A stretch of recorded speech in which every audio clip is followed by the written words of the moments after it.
Oke, saya mulai ya.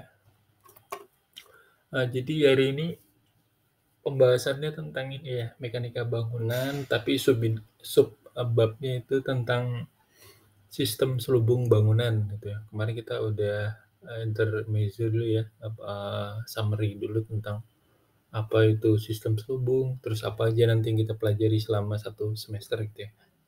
Jadi kalau yang pertama ini tentang selubung bangunan itu eh, kenapa ini materi ini muncul ya? Karena beberapa saya sempat ini ya kajian literatur ya. Ternyata kalau mau mekanika bangunan terus eh, prodi arsitektur itu lebih banyak bahasnya struktur ya. Jadi beban apa segala macam gitu. Padahal banyak gitu istilah. Banyak sebenarnya yang perlu dikaji selain hanya struktur karena kita udah dapat mata kuliah struktur juga gitu ya. Jadi saya coba gitu ya yang kajiannya itu lebih luas, nggak cuma membahas tentang struktur. Makanya kita kemarin pertemuan pertama yang dibahas itu adalah sistem mekanika apa saja sih yang ada di bangunan gedung gitu ya. Walaupun misalnya kita merancang bangunan 2 lantai atau 3 lantai, nggak semuanya terpakai, tapi kan paling nggak kita punya teori, kajian teorinya itu seperti apa sih kalau bangunan high-rise building itu, sistem apa aja yang ada di sana gitu ya. Oke, ini yang pertama kita bahas sistem selubung ya. Oke, ini kemarin ya. Jadi sistem selubung itu menjadi topik yang pertama. Saya coba ambil kursornya dulu. Yang pertama, terus ada teori-teorinya juga. Ini udah saya sampaikan kemarin nih. Bagaimana selubung itu sebenarnya apa gitu ya. Selubung itu sebenarnya untuk dinding terluar yang memisahkan antara dinding interior dan bagian luar bangunan gitu ya. Biar paparan cuaca, hujan apa segala tidak masuk ke dinding interior atau tidak masuk ke bagian dalam bangunan. Jadi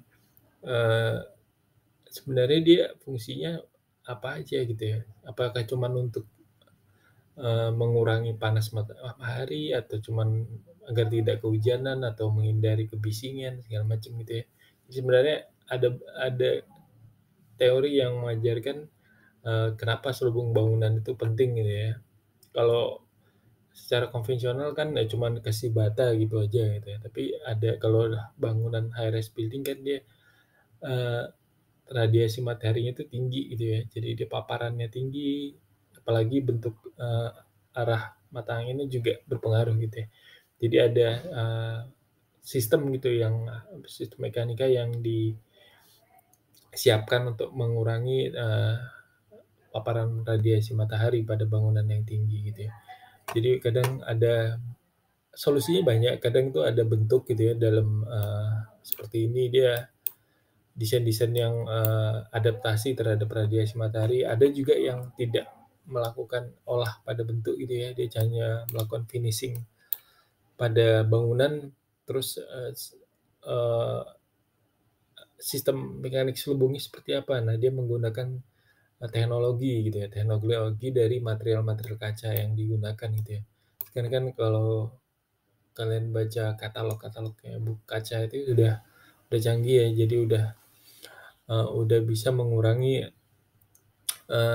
paparan termal pada bangunan gitu ya, dan juga tidak membuat lingkungan di sekitarnya mendapatkan pantulan cahaya gitu ya. Jadi dia itu dasa serap sistem dari material yang digunakan itu seperti yang sebelumnya tuh sempat ada presentasinya Asahi itu di Balikpapan sama di Samarinda, itu dia bagaimana menjelaskan material-material yang digunakan itu udah ini ya, udah berkelanjutan, dan dia menjelaskan tuh sistem OTT segala macam gitu. Jadi OTTV, ya, bagaimana bangunan itu udah menerapkan sistem transfer dari thermal ya. Jadi dia bangunan seperti ini belum tentu dalamnya lebih lebih panas daripada bangunan yang seperti ini gitu, desainnya gitu ya. Jadi sekarang nggak cuman solusi dari kaca itu cuman satu opsinya gitu, enggak. Jadi solusinya nggak cuma dari arsitek, solusinya nggak cuma hanya dari bentuk, bisa juga dengan pengetahuan material gitu ya, material yang kita gunakan itu apa gitu, jenisnya apa. Nah, di materi ini saya harapkan nanti kita paham gitu, pahamnya itu, saya punya desain, futuristik seperti ini nih gitu ya. Tapi kita bisa menjelaskan desain bangunan yang seperti ini ternyata penggunaan, penghawaan ya di dalam bangunannya itu lebih rendah daripada bangunan yang seperti ini gitu ya. Kita bisa ngitung gitu ya. Nanti yang di pertemuan yang setelah ini, ada saya kasih coba perhitungannya, nanti kita coba hitung rame-rame. Sebentar ada yang masuk ya. Oke, terus, eee, jadi di, eee, ada syaratnya gitu ya, apa ada permintaan gitu ya, kalau di Indonesia itu, bahasanya namanya adalah overall thermal transfer value, OTTV, itu tidak boleh melebihi 45 watt gitu ya, per meter square. Eee, Acuannya udah ada SNI 036389 ya, tentang konservasi energi selubung bangunan pada bangunan gedung. Tapi, di tiap kota itu punya peraturan sendiri. Kalau di Jakarta itu dia punya punya alat ukur sendiri, jadi dia lebih maju daripada kota-kota yang lain seperti Bandung dan yang lain. Dia udah minta, OTTV itu, di bawah dari 45, jadi, 35 watt per meter square-nya ya. Kemudian akhirnya SNI yang tahun 99, yang 2019 ini, berubah lagi, jadi ada yang terbaru 2021 atau 2022. Nah, itu karena adaptasi dari perubahan ini ya, perubahan OTTV-nya ini yang dulunya 45 watt per meter square aja sudah cukup.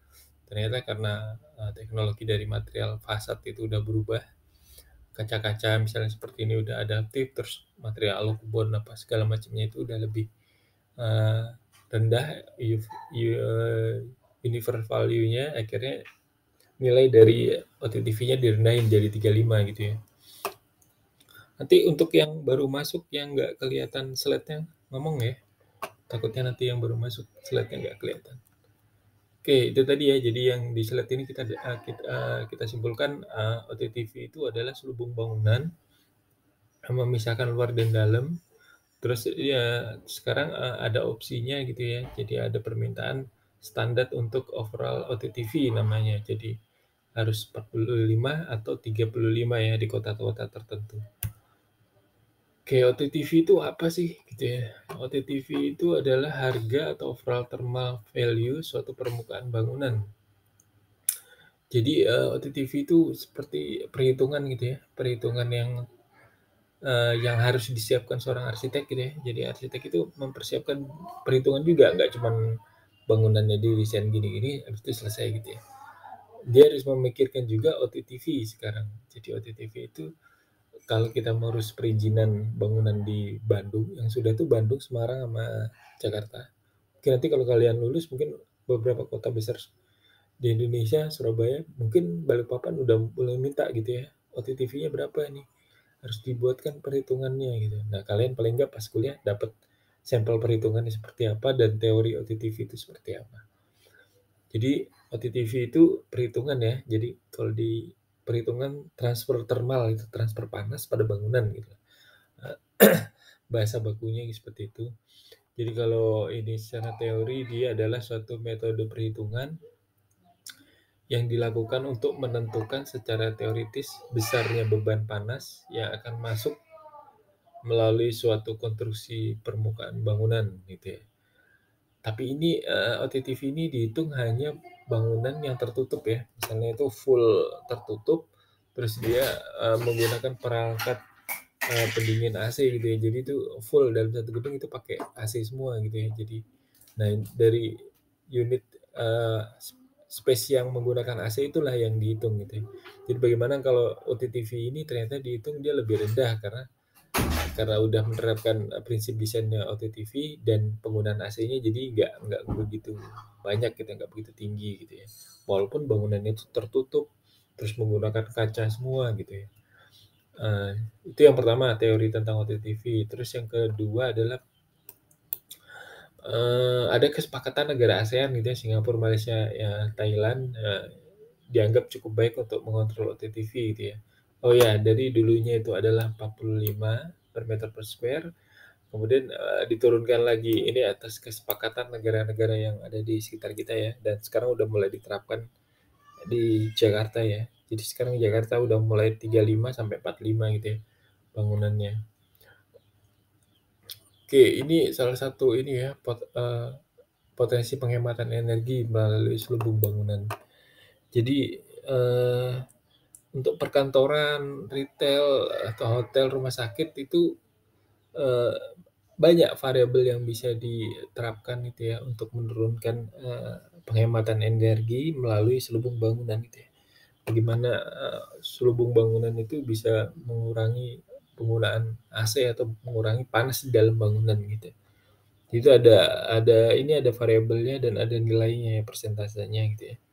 Ini yang punyanya Jakarta sih, Jakarta dia udah menerapkan, ini ada potensinya sekian persen dari basic design standard gitu ya, dari standarnya desain arsitek yang tidak memikirkan OTTV, terus ketika menerapkan OTTV pada bangunannya potensinya tinggi gitu. Jadi misalnya kayak pakai perkantoran itu mereka menganggap bisa menggunakan sistem strategi prinsip desain peneduh itu bisa mengurangi 10% gitu ya. Jadi kalau kita tahu, mengetahui tentang sistem, bangunan dengan peneduh gitu, nah itu ternyata bisa menurunkan 10% gitu ya. Penggunaan material kaca ternyata juga bisa menurunkan gitu ya. Kalau yang BWR ini nanti dibahas di slide selanjutnya. Terus, kalau bangunan, bawah gitu ya, apa istilahnya, bangunan low resident atau bangunan yang rendah gitu ya, itu kan penggunaannya adalah sistem cahaya alami ya, kalau bangunan gedung kan lebih kompleks gitu. Jadi mereka menganggap, ada gitu ya, walaupun penggunaan, cahaya alami. Ini ada insulasi dinding dan, refleksi dinding juga ya, mereka menganggap itu ada gitu ya. Oke, ini udah pengertiannya jadi udah tahu ya. Jadi, OTTV itu apa sih? OTTV itu, perhitungan, untuk transfer dari, panas, thermal itu panas, dalam permukaan bangunan gitu ya. Bagaimana kayak selimut atau bagian luar bangunan itu ternyata bisa dihitung dan itu bisa mengurangi panas atau mengurangi penggunaan AC pada dalam bangunan. Acuannya ini, jadi, acuannya kalau di Jakarta pakai panduan penggunaan selubung gedung gedung hijau ya, jadi ada satu yang volume bangunan, selubung bangunan, terus menggunakan SNI. Jadi SNI ini ada udah yang terbaru 2020, judulnya sama, konservasi energi selubung bangunan pada bangunan gedung gitu ya. SNI ini perhitungannya ada gitu ya, tapi kita ngambil parameternya aja. Perhitungannya udah ada di ini ya, di setiap, perda peraturan gedung, tiap-tiap daerah ya, dia udah menyiapkan template perhitungan gitu ya. Nanti kita pakai itu untuk perhitungan, contoh perhitungan, contoh kasusnya. Jadi, SNI ada, tapi, untuk menghitung secara SNI agak sulit gitu ya.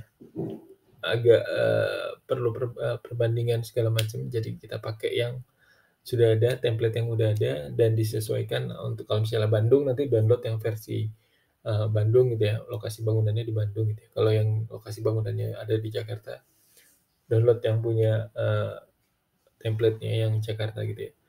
Misalnya nanti Balikpapan punya template-nya, ya mungkin kita pakai yang di Balikpapan ya, karena setiap daerah beda ya. Ini jadi prinsip desainnya ini ya. Jadi setiap arsitek harusnya paham selain kalian dapat fisika bangunan gitu ya. Jadi kalian udah dapat background-nya ya tentang fisika bangunan gitu, fisika bangunan nggak salah. Jadi tentang prinsip-prinsip desain gitu ya. Dalam OTTV ini ada prinsip desain yang harus harus diketahui ya sama arsitek atau perancang dari gedung gitu ya. Bagaimana matahari atau radiasi langsung dari ada yang masuk. Radiasi langsung matahari misalnya gitu ya.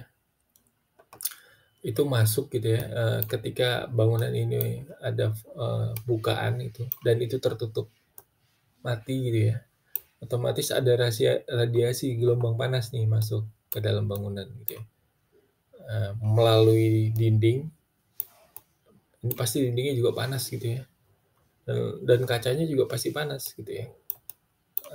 Nah, di sini ada istilahnya itu, nilai termal yang bergerak nih dari luar bangunan masuk ke dalam. Walaupun ini di dalamnya berusaha didinginkan dengan AC, tapi ini paparan dinding sebelah sini ini tetap mengalami, radiasi ya. Nah, jadi ada radiasi ya ini, dari konsep dasarnya ini, jadi akhirnya diperlukan, adaptasi desain gitu ya dari arsitek bagaimana sih biar radiasi langsung ini tidak 100% gitu ya masuk ke dalam bangunan gitu ya, atau tidak 100% adaptif menerpa dinding-dindingnya ini gitu ya. Oke, kalau dari teorinya nih yang pertama apa ya nih ya, dalam bangunan didominasi oleh beban pendingin eksternal. Konsumsi energi untuk sistem HVAC terutama ditentukan oleh perpindahan panas melalui. Oh ya, ini cuma menjelaskan bagaimana sih matahari itu bisa masuk ke dalam bangunan gitu ya. Kemudian perpindahan ini juga oh ya disebutkan juga dari atap juga bisa, kemudian dari retakan-retakan jendela atau dari celah gitu ya. Nah, jadi ya kalau bangunan kita ini ada celah gitu misalnya kisi-kisi atau kebocoran gitu ya dari ini kan dalam bangunan juga bocor gitu ya, pendingin dalam ruangannya bocor dan, eee, paparan termal dari luar juga masuk gitu ya, itu juga, eee, nggak bagus gitu ya. Jadi ada istilahnya perpindahan panas ini, ada setiap harinya dan itu harus ada adaptasikan gitu ya dalam bangunan kita. Ini secara umum ya prinsip-prinsipnya, kemudian kita punya prinsip-prinsip desainnya ada, ya ini yang teorinya ya.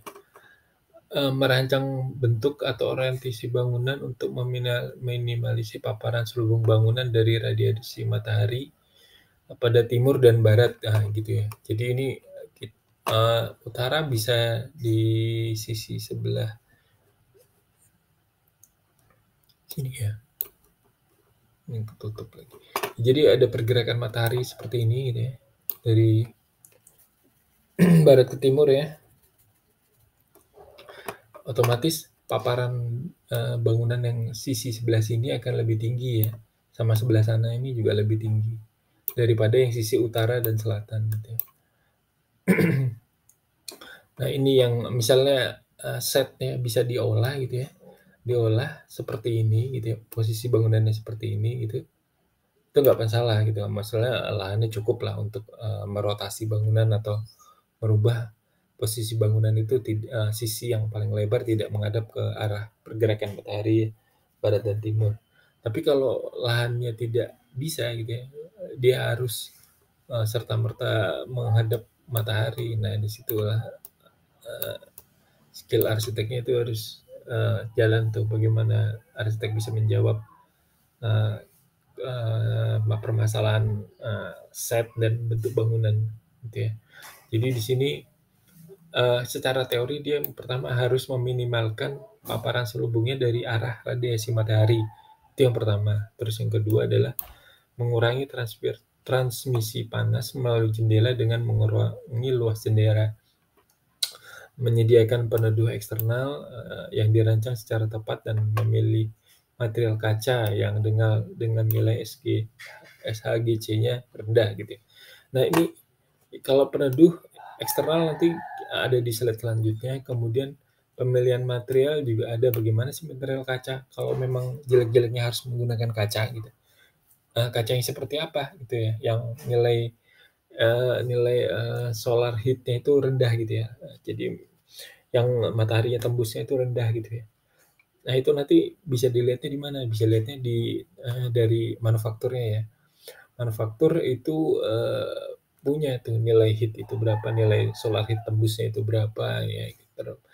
Pada material kaca yang mereka jual, dia punya spesifikasinya dan itu kalau kalian udah mulai, belajar arsitektur itu kalau ada undangan-undangan ini ya dari vendor seperti Asahi Glass segala macam itu dia kan suka ngundang tuh untuk mahasiswa, untuk arsitek, atau untuk sipil gitu ya. Itu datang aja tuh ambil tuh brosur-brosur yang mereka kita dikumpulin biar kita punya tuh database atau dari material-material dan kita punya update dari material-material yang udah ada di pasaran gitu. Nah, itu nanti material kaca ini yang ada di link-nya nanti bisa dibuka di link-nya atau enggak saya sempat taruh di slide ya kalau nggak salah. Itu tadi ya, yang kedua yaitu mengurangi transmisi panas dengan mengurangi lebar jendela.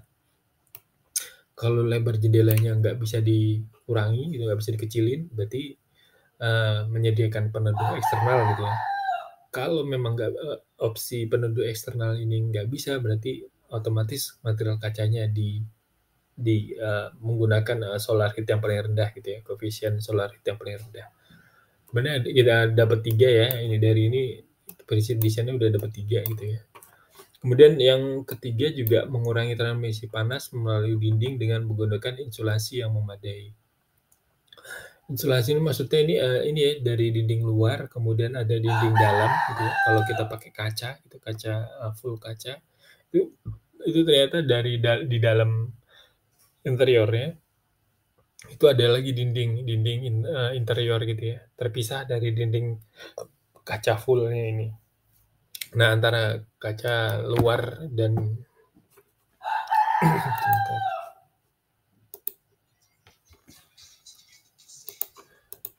dari dinding luar dan dinding interior itu ternyata ada selisih gitu loh, maksudnya ada space-nya. Itu maksudnya insulasi yang memadai, maksudnya jadi panas dari dinding luar itu nggak masuk ke dalam interior, tapi dia masuk ke antara celah-celah antara dua dinding yang memisah itu. Ini masuk dari poin ketiga ya. Terus ada istilahnya mengurangi, yang keempat adalah mengurangi transmisi panas melalui atap dengan memiliki nilai reflektivitas, emisivitas, dan insulasi yang tinggi gitu ya. Nah, kemudian prinsip desainnya yang keempat ini menyarankan kalau bagaimana kalau atap itu juga dipikirkan gitu ya. Misalnya kita jeleknya harus menggunakan atap dak gitu ya. Itu bagaimana atap dak itu juga tidak menyalurkan solar heat ke lantai bawahnya gitu ya. Sekarang kan bangunan rata-rata atapnya dak gitu ya, konkrit gitu ya. Nah, itu ternyata ada teknisnya juga bagaimana thermal yang dari atap ini tidak turun ke bawah gitu ya. Nanti ada di slide selanjutnya. Yang terakhir adalah mengurangi infiltrasi dan eksfiltrasi yang menyekat bangunan secara rapat dan mengendalikan bukaan pintu dan jendela. Ya, jadi infiltrasi yang terakhir ini ya, jadi kadang ada bukaan dalam antar gedung tuh ada spasinya bangunan bawah gitu kayak apa yang jelasin ya, nanti saya coba di slide selanjutnya deh. Jadi itu ada kayak bukaan jendela kecil gitu ya, terus ada lubang tersendiri itu ya, yang membuat ada yang bisa masuk in, ada yang masuk keluar gitu ya. Nah, itu ternyata nggak serta-merta bagus gitu ya. Oh ini bagus sih banyak ventilasinya, itu enggak tentu tidak semuanya bagus. Jadi bisa dikatakan mengurangi pemakaian udara masuk terus udara yang keluar itu ternyata bisa membuat ini ya, temperatur udara di dalam bangunannya itu turun gitu ya. Jadi dinginnya itu nggak masuk dalam comfort kenyamanan thermal manusia ya, 25 derajat gitu ya. 24 sampai 25 derajat. Oke, ini tadi ya prinsip desainnya tadi kita udah dapat 1 2 3 4 5 ya, 5 prinsip desainnya gitu ya. Jadi kalau kalian mau ketika mendesain itu udah dapat 5 ini untuk dasarnya gitu ya. Kalau untuk prinsipnya untuk OTTV. Kemudian oke, ini ada contohnya dari penerapan dari 5 itu tadi ya. Saya kasih contoh ini. Ini ada utaranya, ini barat, ini timurnya gitu ya. Berarti mataharinya akan bergeraknya begini. Jadi posisi yang matahari ini kan paparan matahari dari sini dan sini ya. Karena yang di atas ini utara dan selatan gitu ya. Nah, jadi desain yang pertama tadi diminta untuk memperhatikan radiasi gitu ya. Jadi desain ini memikirkan posisi yang matahari, arah lintas matahari ini dikasih dinding masif gitu ya. Dinding masif itu yang ya dinding buta gitu ya. Biasanya itu juga kalau udah arsiteknya menentukan ini jadi dinding mati, biasanya dari tim struktur itu merencanaannya itu dijadiin shear wall ya. Jadi itu dinding beton yang besar gitu ya. Jadi dia untuk penguatan strukturnya sekalian gitu ya. Jadi dia karena memang ruangan ini biasanya itu seperti tangga darurat atau ruang-ruang yang enggak dikomersialkan atau enggak dipakai rutin, misalnya gudang gitu ya, atau ruang binatu apa segala macam ini di sebelah-sebelah sini. Dan sisi yang utara dan selatannya, seperti utara selatannya, itu dimaksimalkan potensinya gitu ya. Fasad kita itu atau desain kita itu mengolahnya di sini ya, di sisi-sisi utara selatan ini. Mau dikasih olahan lubang-lubang atau seperti apa itu dari kreativitas arsitek itu olahnya di sini. Tapi kalau sisi barat dan timurnya itu udah ditutup dinding masif aja, nggak usah diapa-apain. Ini juga sama. Ini juga sama. Jadi itu di dinding sebelah selatan dan baratnya digunakan sebagai apa? Sebagai tangga darurat ya, tangga emergency exit ya, sama mungkin toilet atau binatu gitu ya. Dan sisi yang ini yang sisi utara selatannya diolah ya sama dia, sisi maksimalkan, dan tengahnya adalah core gitu ya, untuk utilitas dan pendukung dari bangunan. Jadi kalau mendesain bangunan pertama adalah ini, pilih ini aja prinsip ini, utara dan selatan. Utaranya ini adalah yang maksimal terpapar matahari. Kalau yang barat dan timurnya ya karena itu terpapar matahari ya dikasih dinding buta gitu aja ya. Oke, itu contohnya aja. Oke, ya ini tadi kan disampaikan ada istilahnya mengurangi luas jendela dan peneduh eksternal gitu ya. Nah, peneduh eksternal itu apa gitu? Apakah pohon gitu? Ternyata bukan. Peneduh eksternal itu adalah ini ya. Kalau dari bangunan yang udah jadi itu bentuk-bentuknya seperti ini. Ini di Unhas nih. Jadi dia adaptasinya dari ini ya, gedung-gedung di Jepang. Ini fakultas teknik nggak salah. Kemudian kalau bangunan-bangunan di luar juga selain ini dia menggunakan ini ya, di jendela-jendelanya untuk mengurangi sinar matahari, walaupun menggunakan kanopi ya, tapi di setiap bukaan jendelanya menggunakan ini namanya peneduh eksternal.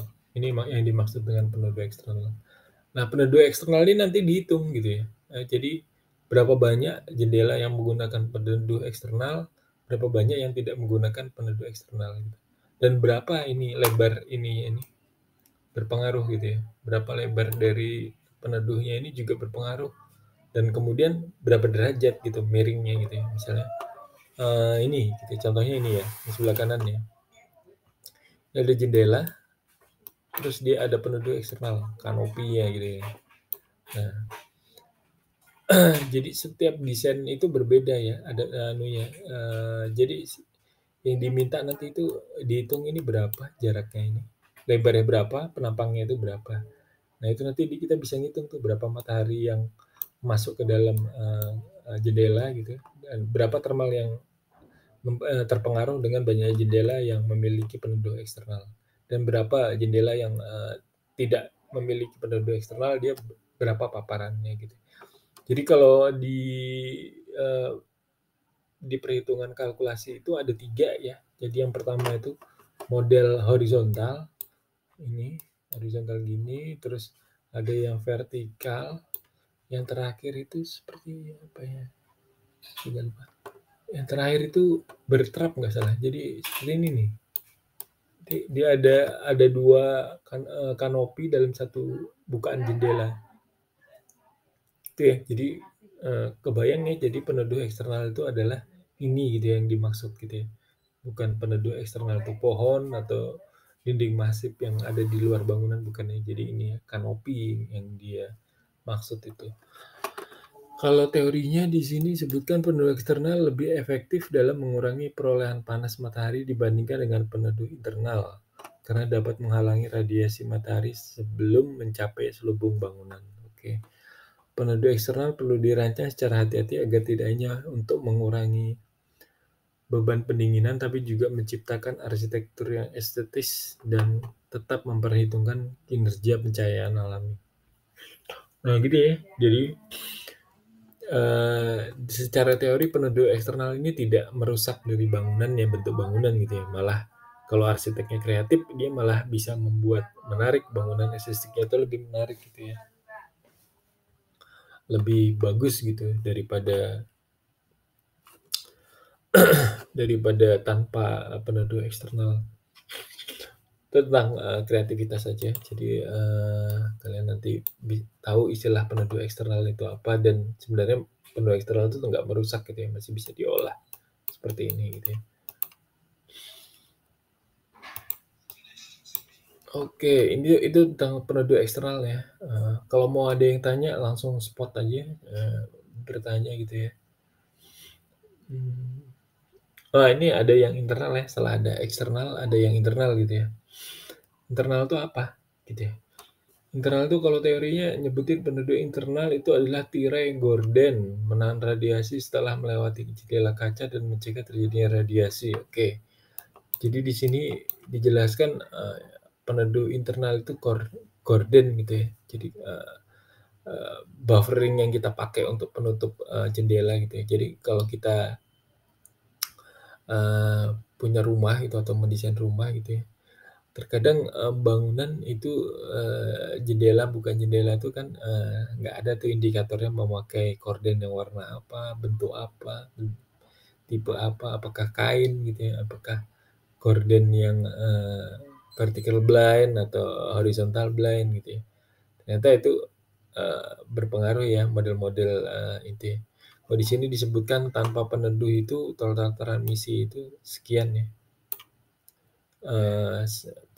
Ini disebutkan dia nggak nyebutin dari mana dia dapat 47-nya, tapi kalau itu terbuka secara total di daerah Jakarta itu paparannya sekitar 47 watt ya. Kemudian kalau dia menggunakan vertical blind itu lebih rendah jadi 24 ya, 24,14. Kalau peneduh internalnya itu berada di luar gitu ya, di luar seperti ini, itu mengurangi lagi ya jadi 20,08 ya. Seperti itu ya. Jadi pengaruhnya itu bisa separuh ya. Ketika tidak menggunakan peneduh internal itu nilai yang dicapai bisa separuh dari paparan radiasi termalnya ya. Oke, itu tadi udah dapet ya peneduh internal dan eksternal. Oke, sekarang yang ketiga adalah agak cepat. Ini reflektor cahaya gitu ya. Reflektor cahaya itu apa ya? Kalau lihat ini, jadi reflektor cahaya itu adalah elemen horizontal yang membagi jendela menjadi dua bagian. Oh, kalau bangunan satu lantai atau rumah-rumah tinggal itu biasanya jendela atasnya ada kisi-kisi itu. Nah, itu maksudnya itu ya, ada dua daun jendela. Tapi yang dimaksud reflektor cahaya ini dia tidak cuma membagi ya, tapi dia juga ada penutup yang memisahkannya. Coba kalau lihat ini jendela bagian atas untuk pencahayaan alami, dia memisahkan jendela atas itu untuk pencahayaan alami, jendela bawah untuk pandangan. Jadi yang atas itu untuk pencahayaan, yang bawah untuk visual ya, visualitas kita untuk melihat keluar ya. Kemudian selain berfungsi sebagai peneduh jendela bagian bawah, reflektor cahaya ini juga berfungsi untuk memantulkan cahaya matahari yang datang pada bagian atas. Ini ya, kalau kalian lihat yang dimaksud reflektor cahaya tuh ini ya. Ini ya. Jadi ada beberapa gedung itu udah menerapkan reflektor cahaya ya. Jadi dia memisahkan antara lantai pencahayaan lantai atas dan bawah gitu. Maksudnya bukan atas. Pencahayaan bagian atas dari bangunan terus bagian visual. Jadi mau dibagi gitu ya, yang atas itu untuk penerangan yang bawah itu untuk, visual kita melihat gitu ya. Nah, sebenarnya itu fungsinya untuk mengurangi dari, paparan matahari. Dari 3 itu ini ya eee, yang, yang mewakili dari sistem, kerjanya reflektor cahaya. Jadi ada reflektor seperti ini, membagi jendela dan menjadi 2. Jadi yang pertama itu, jadi ini karena dia masuknya juga lebih sedikit karena ada yang keluar, peneduh eksternalnya ada ini. Jadi masuknya agak sedikit, yang bagian atas juga sedikit, tapi dia memiliki kemampuan untuk penerangan ya. Jadi, dari 3 desain ini, ternyata tidak mengurangi, ya, nilai lux-nya yang di dalam ya, pencahayaan yang di dalam ya, 350 gitu. Mereka menganggap nilainya itu sama gitu ya.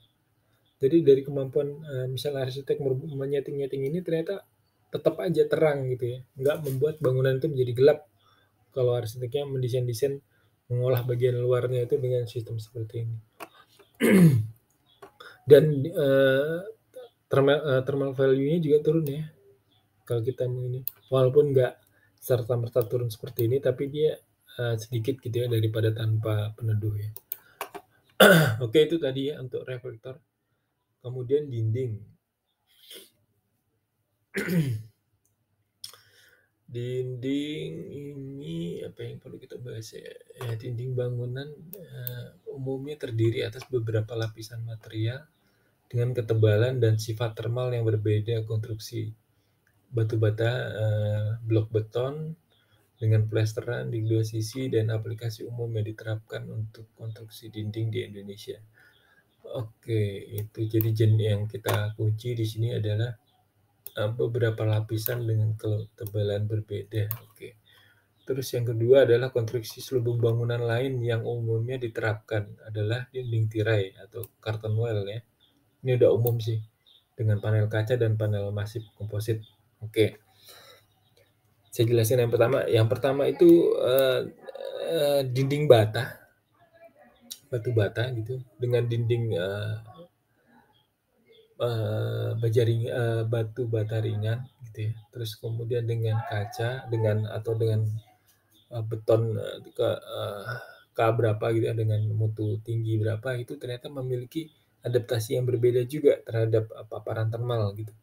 Jadi dia, eee, ada klasifikasinya di, Standar Nasional Indonesia itu kalau batu bata itu, nilai dari koefisiennya itu berapa gitu ya, 0, berapa gitu, 0,897 nggak salah. Kalau yang beton itu berapa, yang, semakin ke bawah itu semakin, ini ya, daya refleksinya itu rendah gitu ya. Jadi dia malah lebih menyerap, jadi misalnya beton gitu ya, itu lebih nyerap ke dalam, panas itu lebih nyerap ke dalam material dinding. Kemudian, selain pilihan curtain wall, saya mau bahas ini ya, warna ya. Jadi warna yang kita gunakan untuk bangunan itu ternyata juga mempengaruhi, thermal yang masuk gitu ya. Jadi, nilai yang paling tinggi itu adalah hitam ya, jelas hitam kalau dipakai di bangunan atau di luar itu pasti, absorpsinya lebih tinggi. Itu yang paling tinggi dan paling rendah itu adalah putih gitu ya. Jadi ketika kita pemilihan warna, kita harus tahu ini ya, opsi pemilihan warna itu. Jadi ketika menawarkan, "Ini bangunan ini saya kasih warna ini Bu," gitu, "Pak, saya kasih desain warna ini," gitu ya, atau klien, "Kita menggunakan warna ini," gitu ya. Kenapa? Alasannya adalah nilai dari absorbed dari warna-warna itu gitu ya. Nah, itu berpengaruh semua warna-warna yang kita pilih dan material yang kita gunakan itu ya kalau udah material yang nggak bisa dirubah, misalnya kita pakai batu bata atau konblok misalnya gitu ya, bata ringan, berarti itu nggak bisa dikunci, nggak bisa diedit lagi, ya dikunci gitu ya material itu. Berarti yang kita kunci adalah warnanya gitu ya. Warnanya nggak boleh, eee untuk mencapai nilai thermal yang 35 tadi, ya kita harus pilih warna yang seperti apa gitu ya. Apakah warna biru muda itu udah cukup gitu ya, ternyata kita pakai biru muda, udah cukup tuh nilai, thermal OTTV-nya itu, udah 34 misalnya gitu, ya udah, berarti udah nggak perlu harus putih gitu ya, opsi biru mudanya udah bisa gitu ya. Kalau dari jelek-jeleknya itu nggak bisa, berarti opsi paling rendahnya lah warna putih yang kita pakai untuk nilai dinding. Itu tadi ya, untuk yang pembahasan dinding, kalau yang ini saya rasa nggak usah dibahas ini, hampir sama. Kalau ini atap, jadi selain tadi kita ini ya, yang peneduh internal, eksternal, terus reflektor cahaya, dinding, ini ada istilahnya atap ya. Atap juga memiliki ini ya, pengaruh juga ya terhadap dari thermal. Jadi atap ini teorinya disebutin bahwa bangunan berlantai tunggal atau rendah dengan bidang atap yang luas, atap dapat menjadi sumber utama perolehan panas. Oke. Untuk minimalkan kenaikan panas melalui atap, bahan dengan refleksivitas dan emisivitas tinggi harus dipilih. Kemudian karena bahan atap biasanya memiliki nilai UV tinggi, transmisi panas tinggi, penambahan lapisan insulasi mengurangi beban pendinginan. Oke. Urban heat island, oke. Jadi gitu ya. Jadi ini kalau kita punya beton gitu ya, dan terpapar ini betonnya misalnya gitu ya, kita punya beton, kita punya opsi ini ya untuk mendinginkan beton itu ya agar nggak turun ke plafon apa enggak. Kalau misalnya nggak punya plafon dia malah turun ke dalam ruangan gitu ya. Ini opsi-opsinya ya. Jadi misalnya ada dikasih waterproofing, membran waterproofing, terus dikasih lapisan drainase, kemudian paling atas dikasih tanah ya untuk pepohonan gitu. Ya syukur-syukur bisa full gitu. Kalau enggak ya opsi ringannya itu menanam pohon pot-pot gitu ya di atap bangunan gitu ya. Kalau filosofi ini paling asik tuh kita lihat di rumahnya Andra Martin gitu ya, bagaimana dia bangunannya itu beton semua tuh sampai lantai 3-nya, dan di lantai 3-nya itu dikasih untuk pendingin biar ruangan di bawahnya nggak panas, dia cuma bikin kolam-kolam gitu ya, betonnya itu dikasih kolam-kolam air, dan selain sisi yang nggak ada kolamnya itu dikasih tanah ya, tanah seperti ini gini. Jadi itu ya fungsinya. Tapi kalau kita kasih air, kolam, dan kita kasih tanah gini, kalau nggak dikasih lapisan membran waterproofing, ini ya crack ya. Beton lama-lama juga mutunya turun. Oke, itu tadi tentang atap ya. Jadi, ini yang infiltrasi, pokoknya ini intinya ini ya, lubang-lubang seperti ini ya. Ada celah. Terkadang itu dibuka gitu ya untuk sama seperti celah-celah pada jendela gitu ya. Atau jendela yang dibuka, ini maksudnya infiltrasi ya. Jadi ada infiltrasi itu di sini apa? Bocornya udara eksternal ke dalam gedung secara tidak sengaja gitu ya. Dan hal ini bisa melalui retakan pada dinding, atap, dan jendela. Itu maksudnya infiltrasi ya. Jadi thermal di luar masuk ya, masuk in ke dalam bangunan ya. Jadi ya panasnya masuk dan udara yang di dalam itu terganggu ya dengan kebocoran itu. Oke, kita udah tahu prinsip desainnya tadi ya. Prinsip-prinsip desainnya ini ada parameternya. Ini saya ambil dari SNI ya, parameter-parameternya. Jadi kalian tahu itu kalau absortannya itu beda-beda ya. Jadi di sini bata merah itu nilainya beda, terus beton ringan itu beda ya. Aluminium ini paling rendah ya, jadi dia kalau kena matahari ya panas gitu aja, panas ya, seperti atap gitu ya.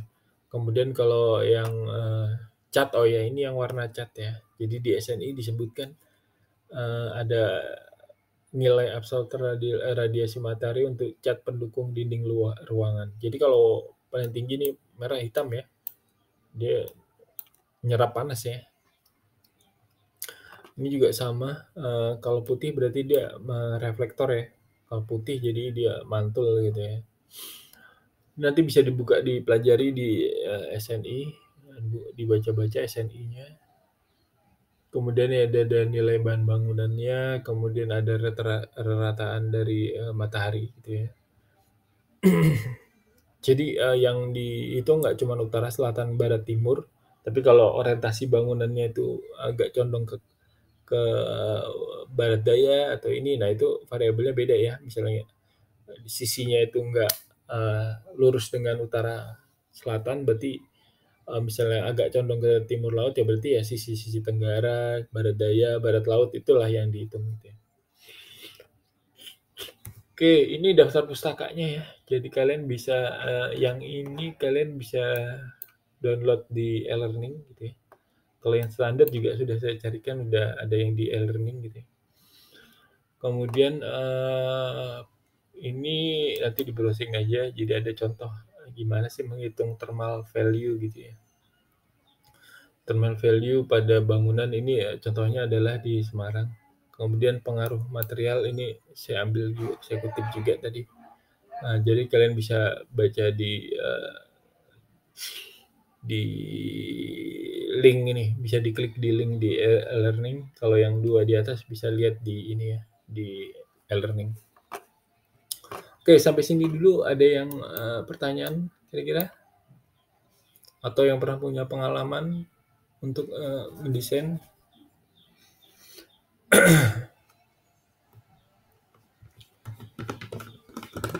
Atau ada yang belum absen? Silakan absen.